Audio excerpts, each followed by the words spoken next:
Fireside Chat number 65. We're going to be Hey. talking men and Mm-hmm. women in Islam or Yes. under And Islamic rule with, well, this young lady. She is a Muslim-born lady who is now living in the Netherlands. Am I right about that?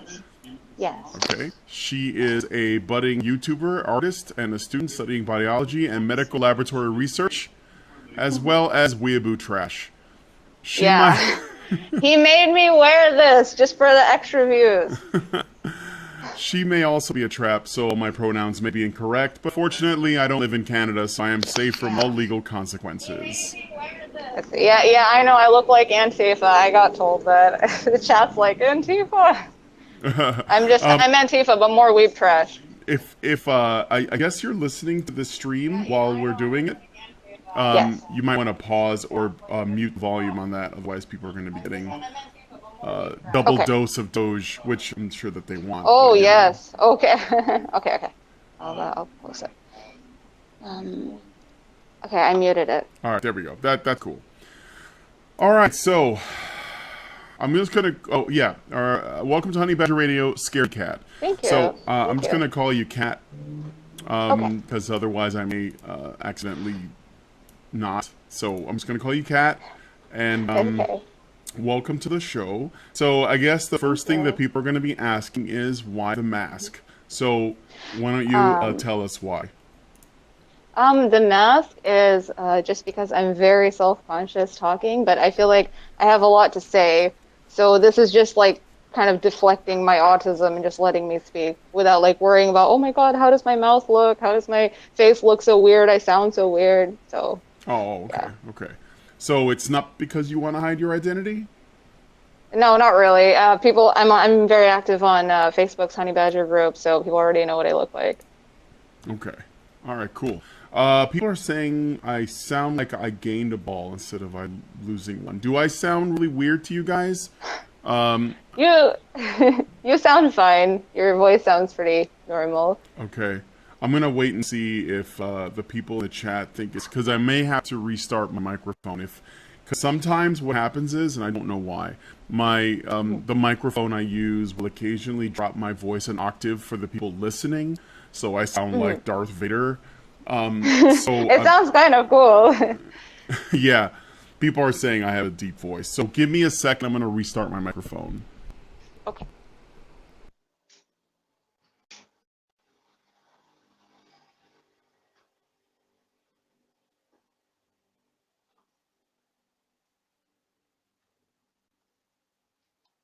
Can you hear me now? No, you can't. All right, give me a second Oh, here. the sunlight's coming in. Wait, what? What's going on? Can you hear me now? Hello? Oh, hello. Can you hear me now? Yeah. Yes, I can hear you. Okay. Do I sound the same? Yeah, you sound the same to me. Okay. All right. Well, I'll wait and see what the chat says. If I sound fine, then we'll just go. Okay. It says you're back. Woo. Better. Better. Okay. So I sound fine now. I don't get it. I don't get it. Mm. It's annoying. It's stupid. But every so often I have to restart my microphone. All right. Well, anyway. Jesus Christ. Okay. So we know the story behind the mask now. So now you guys Yeah. get it. This is basically what you do on your YouTube channel as well. So Yeah.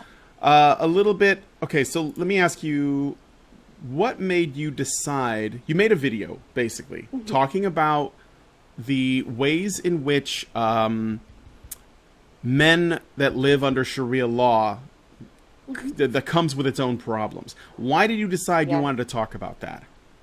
I felt like I need to talk about it because whenever you hear people in the media talk about Saudi Arabia or Islamic-run countries, they always focus on how Islam or theocracy or Sharia law affects women. It's always like, think of the women, think of the women. And it's like, they're not the only people living in these places.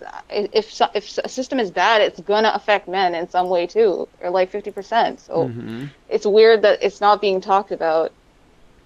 I don't know, man. That sounds like Islam apologia to me, or It does. I is it don't understand Islamophobia? I don't know it. which one it is. It's Islamophilia. I don't understand it because like I came out of Saudi Arabia and I was like, yes, I'm free. And then I went to Europe and it's just like Islam apologists everywhere. I don't understand this fascination that the West currently has with Islam. I think it's very, I don't know, masochistic, I Mm-hmm. guess. This is Mm-hmm. the complete opposite of, all Western values, at least that I've known, because I was raised in the US and Canada. So I Okay. thought I was going back to the West. I thought I was going back, but when I came back after 11 years in Saudi Arabia, it's like the compass is completely swung, and now everyone loves Islam, I guess. Yeah. Oh, well, let's learn a little bit more about you because actually you have a pretty interesting background. So, where were you born? I was born in Pakistan. Okay. And when I was about almost 2 years old, I went to America, where I lived for 6 years. And after that, I went to Canada. And after 4 years, when I was 11, I went to Saudi Arabia for 11 years, like right at the peak of puberty. The halal age. Oh my God, I'm Oh gonna my take this goodness. down. So, no, we're good. So you were when you were 11 years old, you moved to Saudi Arabia and you lived Yes, in Saudi for 11 years. So until yes, you were 22, right? And then, yes. And then I moved here to the Netherlands and how long have you been to there? pursue my. I've been living here about a year now. So Okay. right now I'm 23. So Okay. All right. Happy birthday.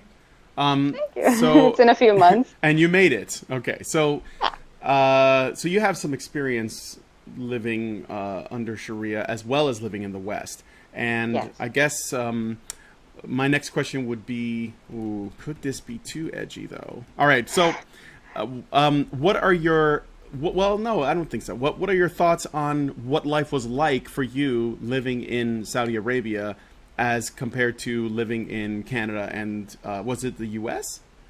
or just Europe? Um. Sorry. What was the question? You were living in Canada and you were also Yeah. living in another Western country. Was it the? Did you say the U.S. or was it? Yes. U.S. Okay. I was living in Los Angeles and Chicago. Oh, I'm in Chicago. What? How long were Hmm. you in Chicago for? I was in Chicago for I think 2.5 years. Oh, My okay. yeah. What were I you have going to family that school was or born something? there. Yeah. Ah, I see. I see. Oh, that's cool. What do you think of Chicago? I kind of like it. I don't remember right, but the crime rate was not really, you don't really see it every day. It's a lot less tumultuous than the media makes it look out, but maybe I just didn't live in those No, neighborhoods. well, yeah, it's you're right on both of those things. I mean, it isn't, it's bad, okay, but it's only Mhm. bad in the parts of Chicago that are bad. So, Oh, and okay. Chicago's such a big city that you could live, Yes. you could live your whole life there and not really experience any of that stuff, depending on where you are. But yeah, I just thought I would ask because they call Chicago Chirac, right? But you also lived in Saudi Arabia. So, what was Yes. life like in Saudi from 11 to 22? Um, Life actually it kept evolving because more people like my age in Saudi Arabia, they're more like, they're used to the internet and internet culture. So people my age, my generation are generally much more open, but they can't really say it. They can't really show it because of the traditionalist system that they still live in. So Yeah. it's very repressive to both men and women. The media will make it out like it's a lot more repressive to women and harmful to women. And I guess the laws, they do focus on women quite a lot, but socially, men get a lot of shit too, Okay. like a lot. Well, let's look at that for a second. Is there like a fist fight going on outside your apartment? I actually don't know, but I'm like right next to the window. People have complained this about my videos too because my computer desk is right next to an open window. Oh, It's okay. glass and it's not really soundproof, so Yeah, I'm yeah, sorry no, about it's that. all right. It's distant. I'm not gonna sweat it. But just in case people are wondering what's going on outside, you're in the Netherlands right now, correct? Yes. Okay. But I do live in a multicultural part is the PC way to say it. Like, you know what's up. Oh yeah, I do. I know. I know what's up. Okay, Yeah. so okay, so let's look at what we're talking about today, which is Yeah. this sort of this misconception. So I want to set this up for people. And by the way, those of you guys who are watching, I am currently displaying the live chat for both of our channels. We did get our streaming privileges back at Honey Badger Radio, so I'm displaying them there, but I'm also still displaying on live streams. So we're going to be streaming to both channels. So if you guys are on both, on either one of those platforms and you're commenting in the comments section, I can see your comments. So if you guys, you don't have to move to one or the other. You can use whichever of the two you wish. We're also streaming to Facebook, I hope, and to various other platforms. So thanks, you guys, for joining us. All right. Thank you. All right, so let's get into it. So you decided to make videos because you felt that the discussion around Islam is not really the full story, and It's not. right, No. and it's more complex than that. And I think that as a person who's looking to find the truth myself, I'm always challenging the ideas that the media put forward. And this is not a partisan thing either. Like the left and the right both have narratives that they're usually pushing, and a lot of times it's because they're trying to push against the other side's narratives. So That's true. yeah, Because I took the political quiz and I fall very left center, like just 2 squares towards the center. So I'm not I'm not a very political person, actually. I just feel like there's a lot that needs to be said, and it's just not being said. I feel like I have a duty to kind of show the other side if I can. yeah, exactly. If that's what you're looking for, then that means you have to go wherever it leads, and that means that you might find some things that some things that make you uncomfortable, some things that definitely things other people will find uncomfortable. Yeah. And it's not about taking the moral high ground or taking something away. It's like this. Definitely not. The way I see this Islam thing, and I'm going to finish setting this up for people who are new to this conversation. We've been talking about this basically since the Cologne incident happened a couple of years back, where there were lots of accusations of rapes that were going on all over Cologne, and that the information wasn't entirely clear, and it was a lot of accusations, and there was a lot of finger pointing. But what came from that was this assumption that somehow only in Islamic countries men are completely and utterly savage, and they're all rapists, and it's a real patriarchy, and it's basically a real example of everything that feminists have been crying about in Western countries made real in these Middle Eastern countries or under these sort of like Islamic cultures. Okay, so the reason why I challenge that idea is twofold. One is, well, I think more importantly is this. If you believe that there is a society in the Middle East or anywhere in the world where there is real oppression of women and there is real misogyny and there is real rape cultures, then you have to somehow compartmentalize the idea that this is something that men everywhere can do and would do. Yes? I'm sorry to interrupt, but your voice is kind of cutting. It is? Oh. Yeah, it's like phasing in and out, kind of robotic. I don't. Okay. Hold on a second. Let me try leaving and coming back in. I apologize.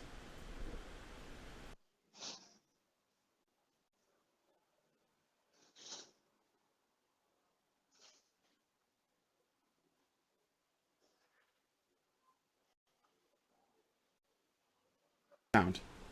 Okay, yeah, you sound way better now. All right. I'm sorry.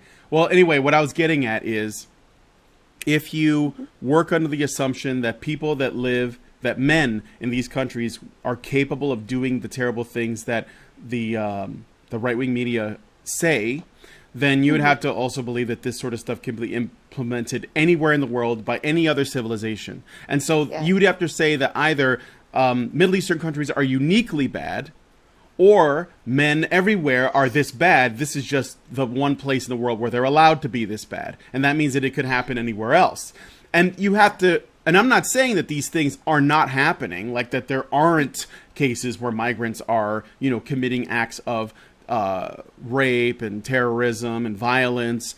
But you're not looking at the causal factors and like every possible reason for it. You're just saying, well, this is just how men are. And it just so happens that we've managed to civilize them in the West. So I'm going to let you talk a little bit about that, because I know that you have bullet points. But this is me setting everything up so that we can try to get to what the bottom of this is. Okay. Well, basically, the first problem with this sort of thinking is that it just assumes that men are inherently violent by nature. And I don't agree with that. I think that they're just put in a culture that allows men certain privileges and also restricts them in certain ways. I don't think that men are inherently, misogynist pigs and they'll just take what they can get and when they want it. I feel like basically like places like Saudi Arabia are what happens when you give men too much power, and places like the Western world today are what happens when you give women too much power. It's a people thing. It's not a gender thing. Mm-hmm. Like and I feel like, by giving men certain powers, they just don't talk about the powers that women have.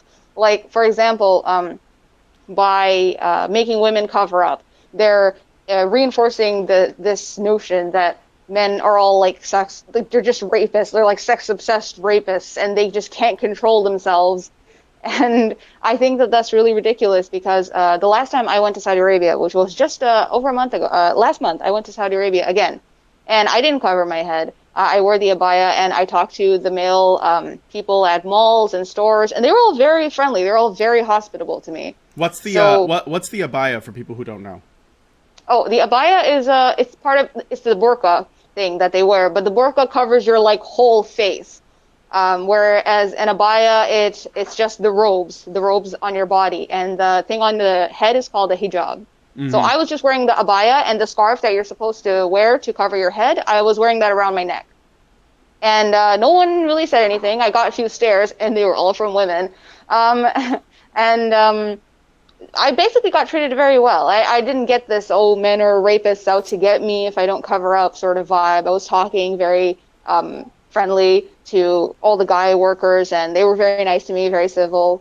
So, okay, yeah, that all men are rapists thing it's just not true.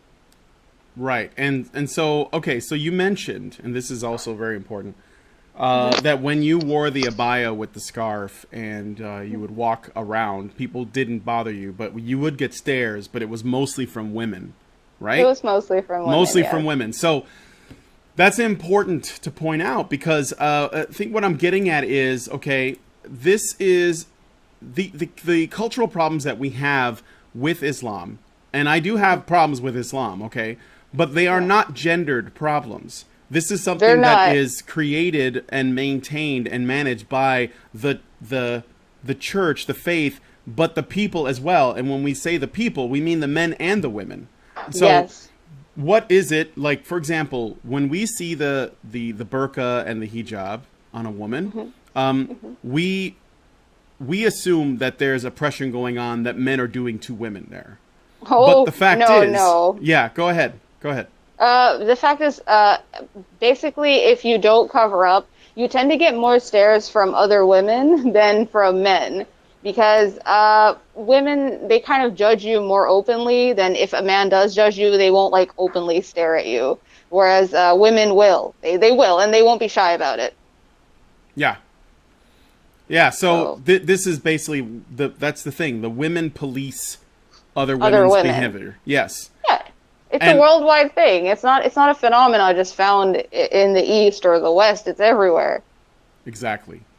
So I want to put this out there. Since I am looking at both live chats, if any of you guys that are watching us on the Honey Badger Radio channel or the Badger Livestream channel have a question or you want to put something forward, please put it in the chat. If you do a super chat, I'm more likely to see it. And of course, it's appreciated, but either way is fine. I'll try to find your questions and I'll pose them to Kat here, okay? So, let's talk a little bit about the family unit. So, because this is where the values come from. So, tell me a little bit about the Islamic family unit. The Islamic family unit is basically the man is the provider, like the ultimate provider. He brings home everything. The woman is she can do a job if she wants to, but her main role is to be a mother. And the children, and the funny thing is that most Saudi households they tend to be kind of on the rich side, so we have maids. So the children are being brought up by maids, or the male version of maids, which is houseboys. And they don't actually get much maternal, raising. Wait a minute. So you said that Saudi households tend to be on the rich side? And Yeah. okay, and the maids and houseboys, they're not in the family. They're there. That's their job. Is that right? Or Yeah, that's their job. They're being paid. okay, huh? So what about the poor? What about the people who don't? I mean, like are they in the they're in the majority? I assume, right? No, the majority, basically you have the rich Arabs or Saudis at the top, and then you have people like me, the people who come to work in Saudi Arabia, my family, Mm-hmm. who are like, middle class, but, because you're not Saudi, there's that sort of classism thing going on.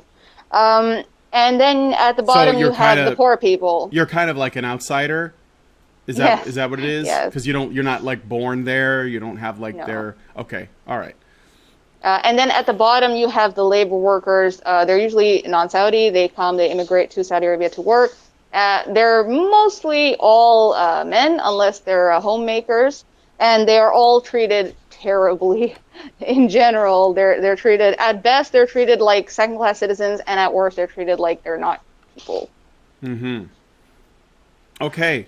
That's very interesting. So some comments I got in the chat. Faith is abdication of reason writes the Islamic presumption that seeing the hair or skin of a woman will turn a man into a rutting animal is actually very much a feminist idea. Yes, yes. I actually, when I was living in Saudi Arabia as a teenager, I was like, this kind of sucks. Like, I understand feminism. I actually supported feminism because I was living in Saudi Arabia, and I did not really get to talk to too many guys. I was raised in an all-girls school, so I had very limited exposure to men, and so I bought into that all men are rapists, and if they see you, they're just gonna pounce on you, and it wasn't a Mm-hmm. good look for me.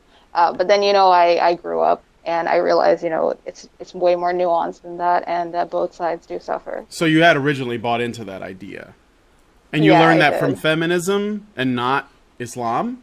Not that there's much of I a learned, difference, but I was raised in a very Islamic household, yes, a very, like, I guess you could say, not too conservative.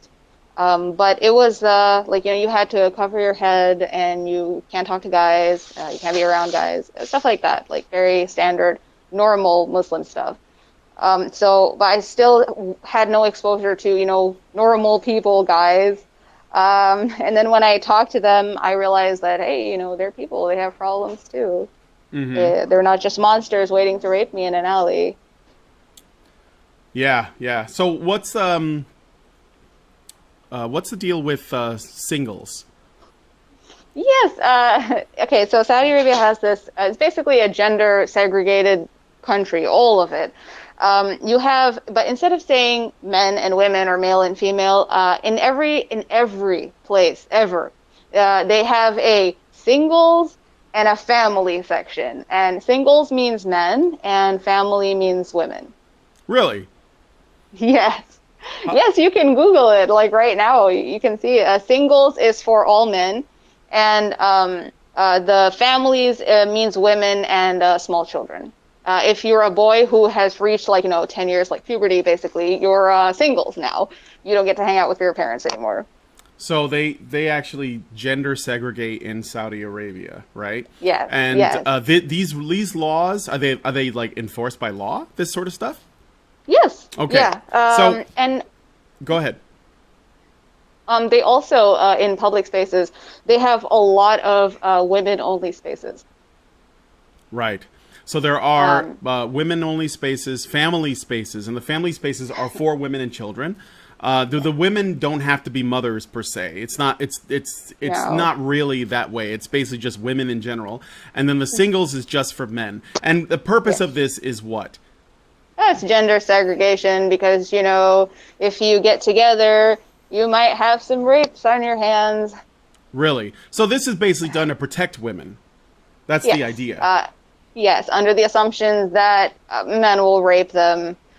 And that's why we don't have, recreational things like public swimming pools or cinemas or theaters. It's all gender segregated. Even theme parks, they have family days, which is like one day in the whole week, and then the rest is men or women. Wow. Yeah. I didn't know that. That's crazy and very feminist, by the way.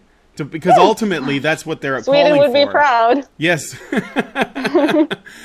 very much so. I think there's a reason why that one woman in the interview, she said Islam is the most feminist religion. They were right. Yeah, they are. Okay, well, so far so good. So we have a situation where men are essentially treated as though they are rapists in general and should therefore be kept apart from women to protect women. Women Yes. they wear the burqa and the hijab mostly to protect them from men, because if men see their skin or hair Yes. or shoulders, they may lose control and just start raping them. All right. Yeah. So Oh, there's also another yeah. aspect. Can I say? Yeah, please. Okay. Yeah. Another aspect to covering up for women is basically, I think I heard Karen Strawn talk about it, and she was actually right. She's the only woman that I have ever heard talk about it online. She said it's kind of like, nah, you can't see me. Like, you don't deserve to see me. Only my husband and my family member men, non-mahram men is what they're called in Arabic. Only they're allowed to see me. No common men are allowed to see me, basically. Wow. Okay. And so Yes. no, it's cool. I want so tell me that at least she was being honest. So what is it again? What kind of man is that they call it? Maha something men? Oh, yes. Related men by men related by blood and marriage are called mahram. Oh, okay. And yeah, and unrelated men by family or marriage are called non-mahram. Ah, I see. So the related men are allowed to see her, is what she's saying. Yes. Okay. Yes. Well, that's okay. Well, that's interesting. Tell me a little bit about female-only services.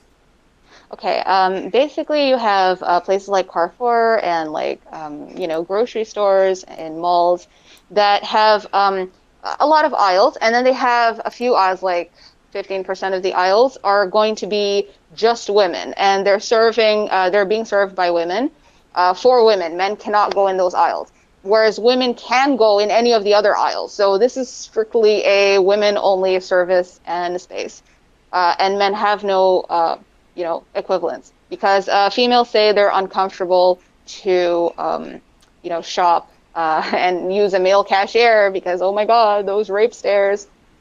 Yeah, so basically, okay, to just make sure I understand what you're saying.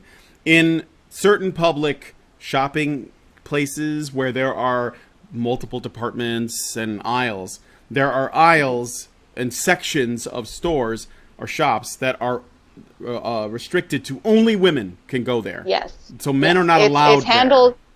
Yes, it's for women, by women, and there. And you get the women picture. work those spots, and only women can shop in those spots. Is that what kind of stuff do they sell in those aisles? Oh, nothing. It's just a shopping aisle. Like, you'll have a Carrefour, like a grocery store, and then you'll have aisles, like the shopping checkout aisles, that are just for women. It's just a cashier aisle. Jade Mirror writes, "Clean up on aisle women." Yeah, but that's pretty much what it is. So, and then, but there is no such restriction on them. So women can basically go anywhere in the store, and men can go anywhere in the store except for the women-only sections. Yes. Actually, there are entire stores, like, I think you have it in America, Bath and Body Works and the Body Shop and stuff. They have signs saying families only, and that means, like, men keep out. Wow. Yeah. I mean, not that men are. That's the funny thing is that we have Bath and Body Works, and men generally don't go in there anyway. Yeah. But they're not being told they can't. So, Yes. how does a man shop for gifts if he wants to buy something? Well, I guess he just has to work with his limits, right? I mean, it does allow families, so a guy can go with a woman, like, but they have to be husband and wife. They have to be mahram. Oh, I see. Okay. Yes. So family means okay. I got it. I thought that It means, like, don't let a guy go around unsupervised, basically. That's what it means. Right. Okay, that makes sense. What about female-only services? I mean, not just spaces, but like you mentioned services, or is that what you meant by that? Oh, yes, I meant the cashier services that are only hire women and they're only cater to women. That's what I meant. Okay. What's what's like the nightlife and like social life like, or is there no such thing? Like, if are there, you guys have clubs and stuff like that, and how does that work? Is it policed too? It's very underground. Like you don't, for example, they don't sell pork, any pork products. They don't sell alcohol. There is no alcohol. Like in the country, if you visited the country, like on a work trip or something, you would be like, wow, where's the alcohol? Like there is none. But I'm pretty sure they sell it. It's just all underground, like all of it. Yeah, right. It's like black market stuff. Why? Okay, I understand the pork rationale. That's a religious thing. What is Yeah. alcohol the same? Is it Yeah, no, it's just because it's, it's haram, like forbidden in Islam. right? Okay, because a drunk man is more likely to rape. No, I don't know. I mean, No, that's the logic, but no, I mean, it's probably just the religion itself. yes. All right. So what we're looking at, the pattern I'm seeing here is, normally when we look at cultures that have some freedom in their society, such as in the United States, right? We're big on freedom here in the U.S., but Yeah. the freedom comes at a cost. And that cost is that obviously, aside from the fact that we have to constantly fight to keep it, one of the biggest costs is that the more freedom you get as a society, the less security you have. So the The freer less you are, security you have, what does that mean? the less security. So, for example, the more freedom comes with more risk. So that means, like, if I say, well, I should be free to stay out as late as I want to, okay, and go wherever I want to within, like, the border of my country. Well, Yes. that's fine, but the what comes with it is an acceptance of the idea that basically being able to stay out as late as you want to means that you open yourself up to maybe getting mugged or having some crime committed against you, because this is when things get more dangerous. If the Yeah. freedom to go wherever you want to in the country means that you also open yourself up to some risk, like if you go out into the woods and you get attacked by a bear, that's because you said I'm free to do this, which you are free to do. So we understand that all freedoms come with less security. And Of course. there are many people in the United States, too, that want more security. They want to feel safer. They want to make sure that there are safety nets put in place for people who make bad decisions. They want to make sure that the women are kept safe. But This reminds me of how, the argument that women tend to want nanny states. Like, I don't want to seem sexist, but the way you're talking, like the laws that you're talking about, it sounds kind No. of like they're trying to build like a huge safe space nation. It's true. It's true. I think that in general, because women do tend to be more risk averse, they tend to favor programs that are more in the socialist side, that are more about security, making sure that everyone's taken care of. And this is obviously coming from a good place in terms of what they want. It's just there's problems with it because the more security you have, the less freedom you have. So, as you try to make things I understand. safer. I feel like Yeah. sorry. Yeah. No. I was just saying, in an effort to make things safer, you end up making things less free. People can't do as much. They're more restricted. Yes, that's true. I think that because I feel like lately the Western laws have been really infantilizing women. Either they've been infantilizing women or playing up to their already infantilized natures. I don't want to talk about female nature because that's not my thing. But I feel like they are infantilizing women with these laws.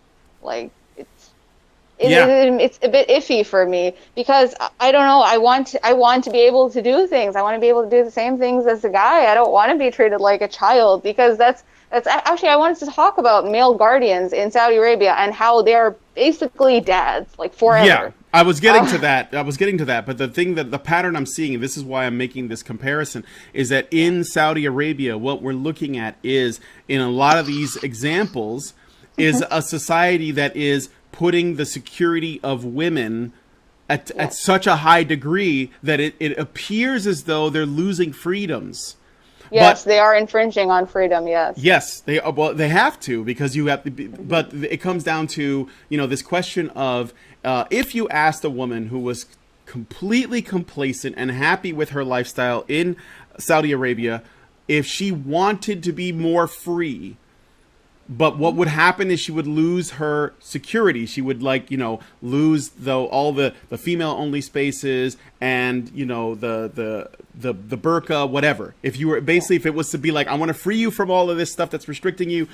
If she was really complacent, she would likely say, no, I don't want any of that because the way I live now makes me feel safe, and I want to feel safe more than I want to feel free. And that's that's what we're looking at, in my opinion. But go ahead and I feel like most you know, the sides about how women can't drive, for example, you know, that's I agree, that's a bad thing. It needs to be fixed. Women should have the freedom to travel as they wish, and they should have the freedom to drive.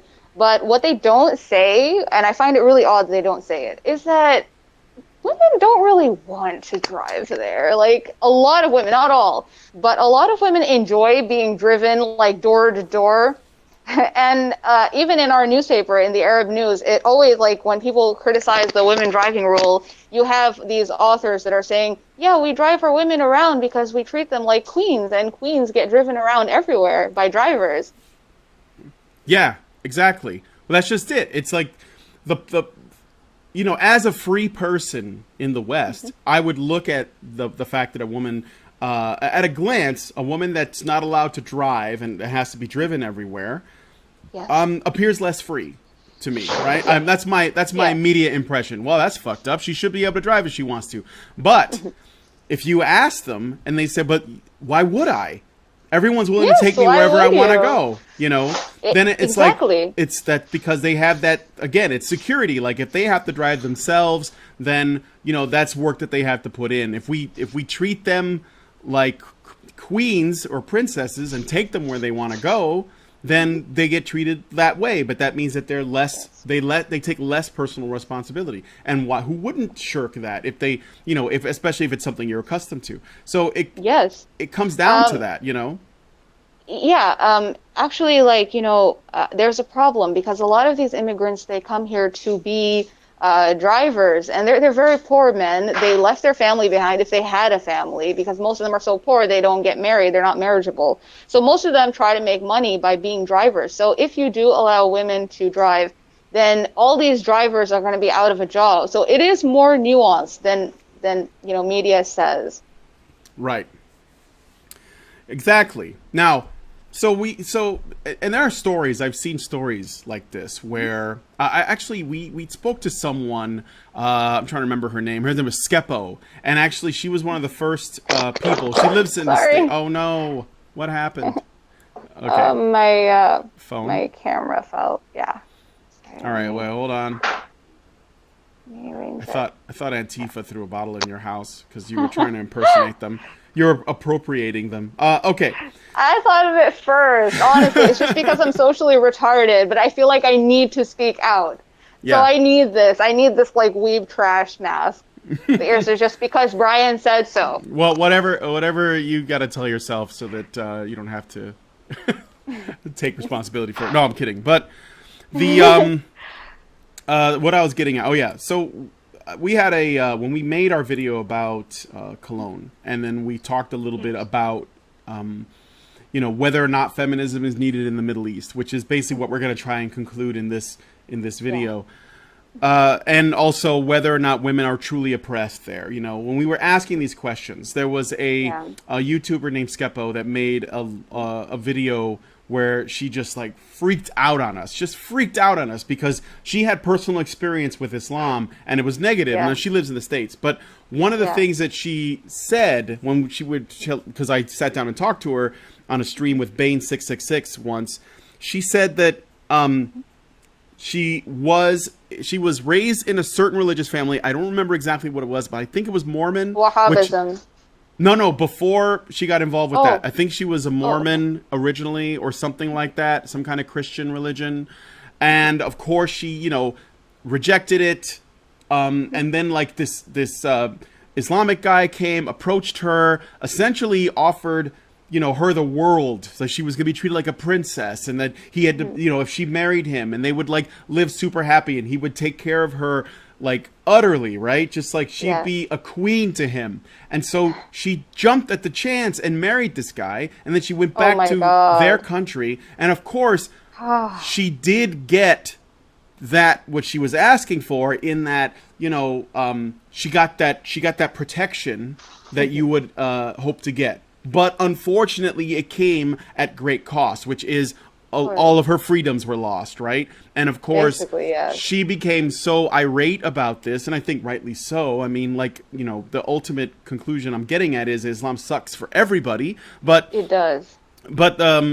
she took it so personal that when we basically came out and said, you know, men have it bad under Islam too, it freaked her out, because of course that would mean that she would have to sort of consider this guy that she was with, that he didn't have it so great either. Even if he believed strongly in it, it doesn't necessarily mean that it was good for him. So what I'm bringing this up I think because I understand. Because the thing is that when people have bad experiences personally with anything, they kind of develop this feels over reals mentality where they just don't want to talk or think about the subject in a more nuanced way because they have such a strong emotional reaction to it.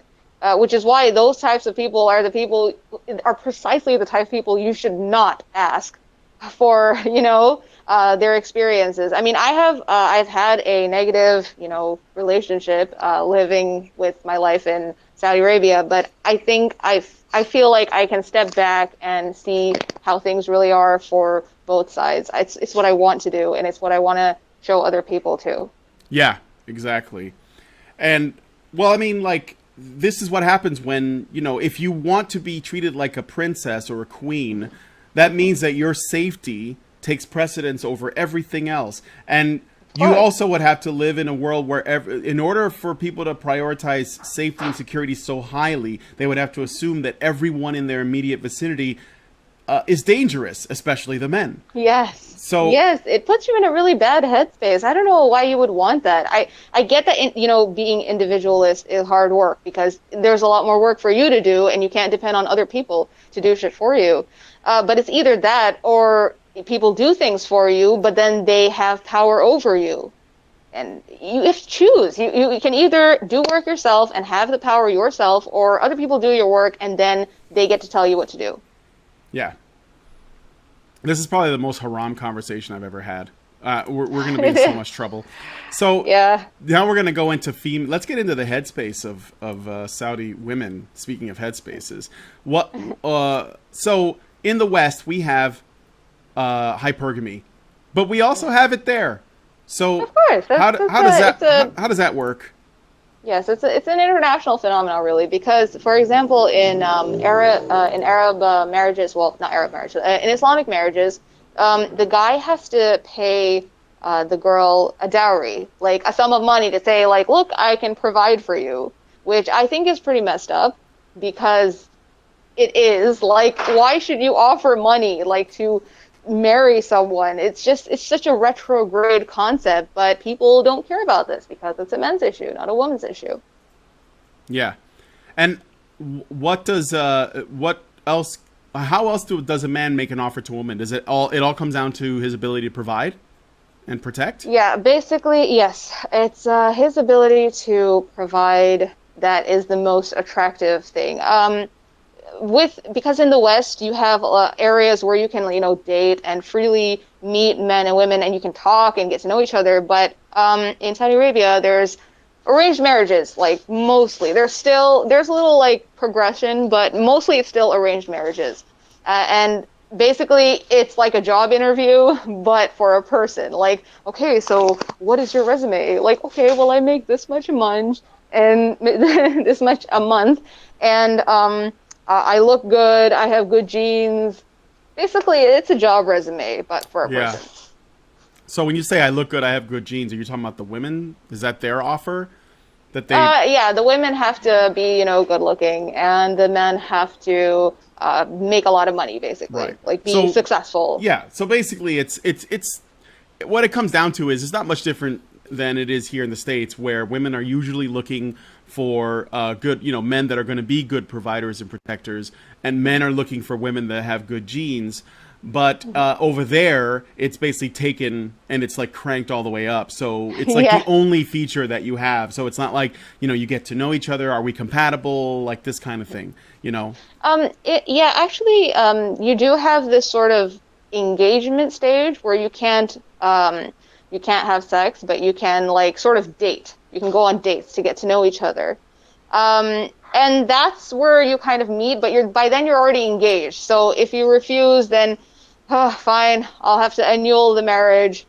So, Okay. yeah, it's. Well, and like when you need to, as far as that goes, how does it work with things like divorce, marriage annulments? Like, in what ways are those things similar or different from the way we do things here in the West?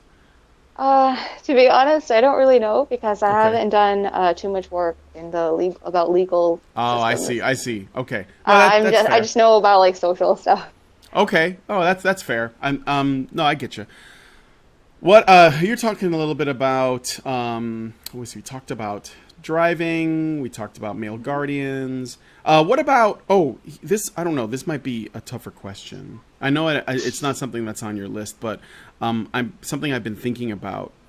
Yeah. In the parts of the the Islamic faith where things are radical and there's terrorism and stuff. The thing I'm wondering about is, okay, so most of the time terrorists are men. They're usually the ones that are actually committing the crimes and usually the ones that are, sacrificing themselves, right? Yeah. To accomplish some political goal. It's usually political, wrapped in religion, it's sort of mixed. But the thing is, in Islam, their political structure and their religion are one and the same. It's like, it's not, these Yes, things are not separate, right? Yeah, there is no separation between the mosque and the state. Yeah.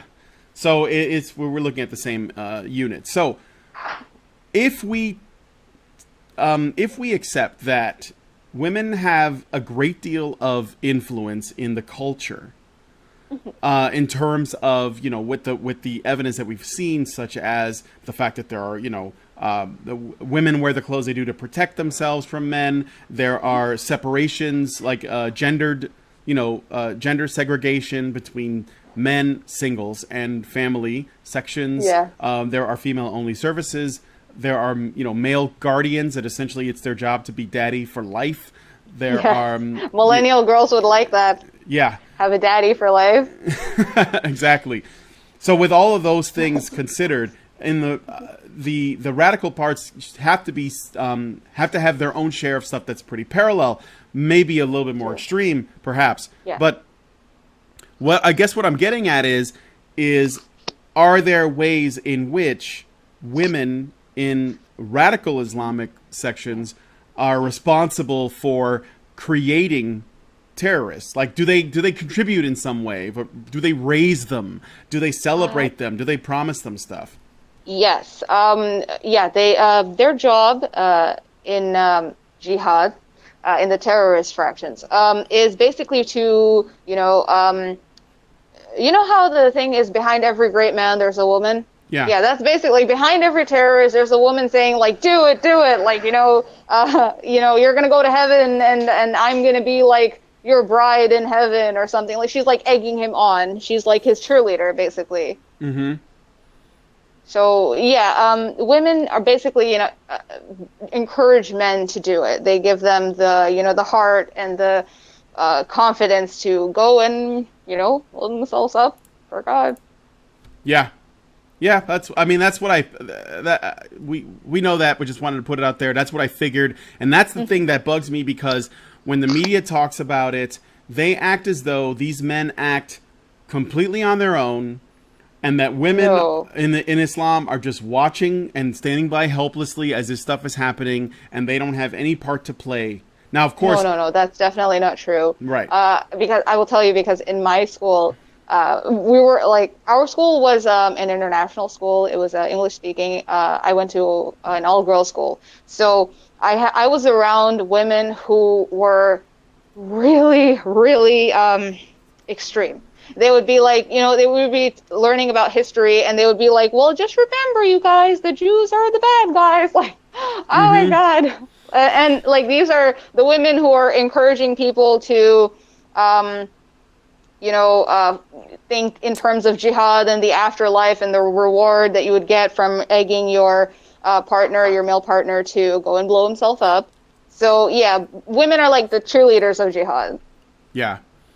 Yeah, of course, and also the incubators because Yes. they right because what was it there are I know that there was an Islamic leader that said we're going to conquer the West not by the sword but by the womb, and then when they Makes sense. flooded Europe with migrants. And Yeah. then they moved into various ghettos and low income areas and a lot of government funded housing. The first thing they Yeah. started doing was what? They started creating harems and making babies, as Of many as course. possible, right? So Yes. this is not something that these women are doing against their will. Am I right? No, no, definitely. They have autonomy. This is what my biggest problem with media when it comes to showing the sides of Islamism or radical extremism in Islam is that they show the women as like helpless observers. Like, they're like, if the men are the main characters in the video games, then the women are like the NPCs, basically.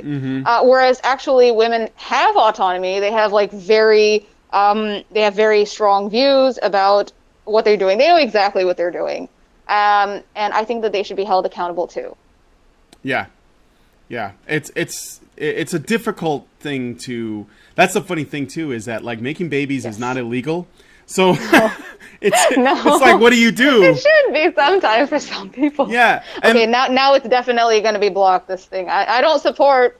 I don't support eugenics. no, I'm not saying that, but it's just it's interesting because it is it can be a good workaround, and I think it's something that people may have a hard time conceiving. Like imagine if you were you were committing jihad against the country that you lived in because you essentially the goal was to turn, let's say, London into a Islamic city within an Yeah, Islamic London is country. bad. Okay, yeah, London, right? It's in danger, right? And so what do you do? Well, basically you get your harem together and everyone goes to work. You start Yes. impregnating all of your women, and then they make babies, and then what do they do with them? Well, that's my next thing. Maybe you know the answer to this. I can. Oh, yeah, but yeah, I know. When they have their kids, what do they do with their kids if they're boys or girls?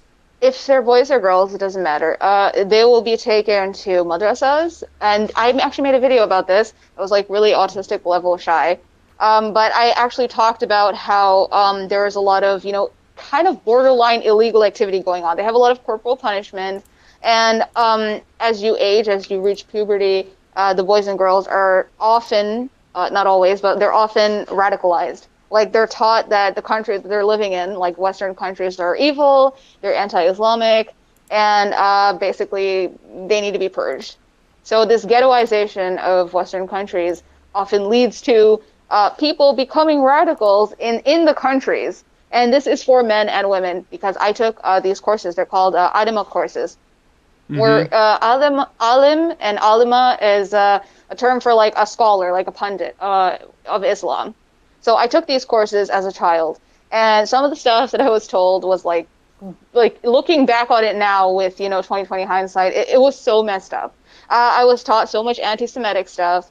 I was taught to be basically an activist, and Can you tell yeah. me a little bit about some of the anti-Semitic stuff that they taught you? And this is madrasas. Is that what it is? Yes, madrasas for children. Oh my God! So how early do they start them? Well, I was. Oh, my camera moved again. I'm sorry. It's all right. All right. All You're right, good. hold on just a second. Come on. Okay. Basically, I was taught from a young age about how Israel is, a terrible thing, and Palestinians need to take Israel back. And I want to stay out of politics, but it's not their politics that they were preaching. It's how they were saying it. Like they were saying things like Jewish dogs and stuff like that. And we were children, and they were talking about Jewish dogs and calling them basically shit. Like Yeah. so. It was very uncomfortable, like remembering that kind of stuff. How is it that you were able to shake that off? Were there a lot of other students that were also like that were with you that were questioning all this shit? I don't actually know because I was very repressed as a child. So I didn't really talk to a lot of other students to see how they felt. But I have a feeling that a few of them, more than a few of them, they disagreed with what they were being taught, but they felt like they couldn't say it like me. Mm-hmm. Because if Okay. you say it, you basically become like a pariah in your community. Oh yeah, for sure. It wouldn't be wise to talk No, about that. Yeah, which no, definitely not. again, I see stuff like wrong think in the West too. It's just a Yeah, different kind. So I yeah. guess there are. I guess this brings me back to when one of the first things we said is isn't it strange that the West fetishizes Islam so much? Like they're so It was protective so of it, strange. and they tend to stick up for them. And I think part of it is the fact that they think of it as an underdog, group of people, and they always root for the underdog, no matter how inane it might be. I don't know if it's I don't know if it's that. I think it has more to do with the fact that people think uh, Islam, in comparison to Christianity, is like a brown people religion. I think it has a lot to do with race. Like for some reason, it's so racist to think that Muslims equal brown people, but that's what it seemed. That's like the only rationale I can put in my head for them defending it so arduously. Yeah, but well, that's what I'm getting at. Like, Islam equals brown people, which is why they tried to make the argument that criticizing Islam is racist. Thank you, Ben Affleck. But then when that didn't stick, then they came up with a term, Islamophobia.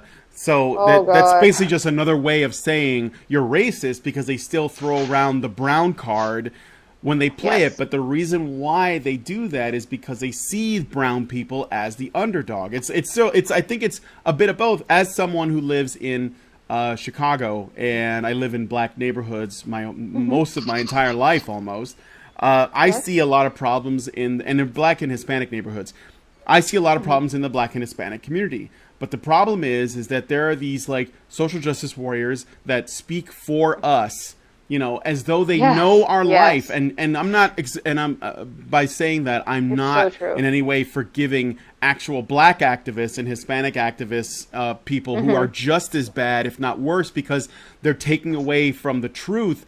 But essentially, it's all Yes. about sticking up for the little guy. And sometimes Yeah. the little guy is wrong. Sometimes the little guy doesn't have It's things true. right, but they're more Yes. interested in that. And so this fetishization, I'm not going to say it, this attraction to protecting, Middle Eastern people who essentially live under a theocratic, tyrannical dictatorship, especially in the countries where there's more terrorism and shit going on, despite whose fault it was that these things become, because I know that it's not a simple thing to talk about, and we're not here to talk about politics, but Yeah. to act as though there is a right side and a wrong side in this discussion when the problem, at least in part, lies with the ideology itself and the people under it, regardless of their chromosomes, they're suffering. They are. Yeah. We just gotta stop being dishonest about that, and that's why I want to keep having these talks about women's influence in Islam. It may Yeah. not be written Because down on paper, but go it's ahead. not. The thing is that women kind of are like more passive in their activism because they're supposed to egg the men who are the active members of committing terrorism. Their job is to give them the spirit like to do what they do. So they are in my view they're just as guilty. And the thing is that we live in a culture in a society worldwide that just I don't know, it just gives women special treatment just for being women, and I don't think it's right. Mm-hmm.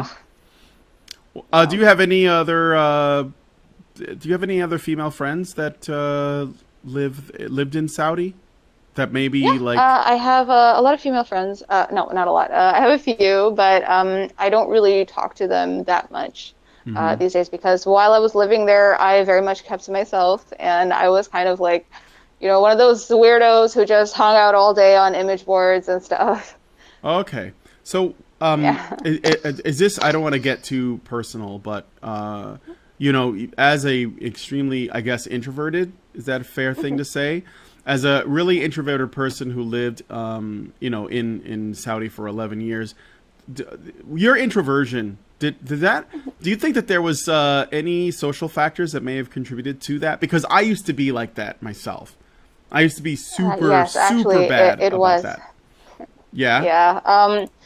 I actually wasn't introverted until I went to Saudi Arabia. When I was in Canada, I was always a very like outgoing child. I was always very, loud and all kind of obnoxious and bossy. And then I went to Saudi Arabia at 11, like, the most unstable time of a Mm-hmm. human's development. And suddenly, culture shock and it's an entirely new world. Like you cannot comprehend it unless you have been there. You can't comprehend how different it is until you've actually been there yourself. Yeah, that kind of didn't do me any favors. Yeah. So you think that maybe your exposure to this completely different culture could have an effect on your personality? Oh, it did. It did. I was diagnosed with a few mental conditions, and I can say like I'm good now. Like I'm doing pretty well and fully functional. I'm Okay. still kind of like a shy retard, but whatever. Yeah, that's all right. But you're a shy retard. Well, you actually seem you handle yourself pretty well here. So I guess is there anything else that you want to say that that I didn't get a chance to ask you about? Because I think we're gonna wrap it up otherwise. Okay. I don't know if yeah, that's pretty much it actually. I Okay. have a video that I'm going to do about sort of the prison type of sexuality in Saudi Arabia. So that's something to look forward to. Well, what do you mean the Um, prison sexuality? yeah, it's gonna be really fun. It's basically how heterosexual men and women are kind of like forced into having gay relationships because it's so segregated and the culture is so sexually repressive that like, heterosexual men and women are, just they're just being with other guys and girls. It's not Yeah, because right. they're They're gay. around them It's all the just time because they separate them. yes. So I call it like Saudi prison sexuality. Did did this have any effect on your sexuality? Um, Not really, Okay. because I've always just avoided people in general over there. All right, all right. I was just curious if you were speaking from personal experience with this, or more of like an observational thing. Uh, Okay. Well, yeah, that sounds like a really interesting video. I did put a link Thank you. to Scaredy Cat's YouTube channel in the low bar. So yeah, sure. And guys in the chat, if you're listening, let me know. Would you like to see more of her on our channel? I was thinking. I don't know if this is something. I know that you live, far away, and that's why we had to do the show a little earlier because of the time zone differences. But it could be fun to maybe get you on a show with the other Badgers sometime if we ever have a That discussion would be about the my Middle East. dream. Yeah, but the thing I is, worship Karen and stuff, so if we do that, then you'll have to be willing to stay up kind of late because we do those shows later. So I don't that's know if that's okay. something that you're okay with if we do it on occasion. I mean, I start university, but I would actually love to. It's something worth staying up late for. Okay. Well, we'll work something out, and what you and I are friends on Facebook, so I'll be in touch with you, and we'll figure something Okay. out because I think if we ever do like a topic related to Saudi or Islam in the future, and we want to talk about gender with that, we're gonna need some boots on the ground people, and it's You're always gonna good to need a have fake variety. trap. Yeah, we're gonna need a fake. Is it a fake though? Are Is are it? are I don't know. We'll have to see. But thanks Ames, or I'm sorry, thanks Kat for joining me on the stream. You doxed me. It's No, okay. It's not my real name. I know. That's okay. That's okay. Okay. Thanks Kat for joining us on the stream today. Thank Thank you you. guys for watching. Bye. And yeah, we'll leave a comment below. Oh, I got something I got to show.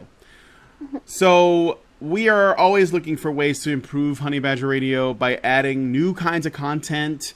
We're trying to find ways to make the channel as good as we possibly can with what we have. So that means we're also looking for volunteers.